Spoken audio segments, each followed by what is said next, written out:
ভিডিওটা শেয়ার করবেন, লাইক করবেন, নেকি পাবেন। আমি এই কাজের জন্য এই দিন প্রতিষ্ঠিত হবে, অথবা আমি এই দিনের জন্য আমি আর দিনের জন্য আমি আমার জানকে বিসর্জন দিয়ে দিই।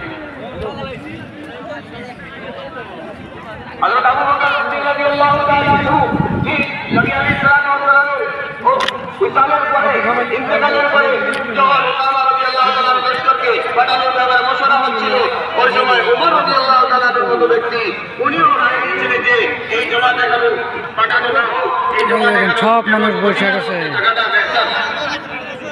তখন কিছু টাইম পরে মোনাজাত হবে। না, যে জামাত আল্লাহর নবী বানিয়েছেন, হুকুম দিয়েছেন ওই জামাত পাঠাতে হবে।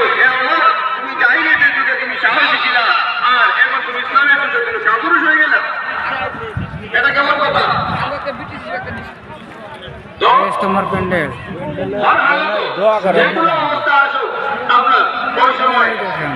যে দিনের উপরে জমিয়ে থাকা, দিনের উপরে ইস্তেকামতের সাথে থাকা, এটাই হচ্ছে আসলে এই দাওয়াতের মকসদ। যে আমরা এই দাওয়াতের যারা দেওয়া আছে যে হার হালাত যেন দিনের উপরে টিকিয়ে থাকা যায়, দিনের উপরে জমে থাকতে পারি। আর যখন কোনো মানুষ এই দিনের মেহনতে দিনের হালাত আসবে আর তার মোকাবেলায় সে দিনের মেহনতে জমে থাকবে, আল্লাহ তাআলা তার জন্য কি করবেন? তার জন্য রাস্তা বের করবেন। শেয়ার কমেন্ট করবেন, তাও দোয়া পাবেন। দেখবেন, তাও দোয়া নেকি পাবেন। ভিডিওটা শেয়ার করবেন, তাও নেকি পাবেন। আপনারা ভিডিওটা শেয়ার করেন।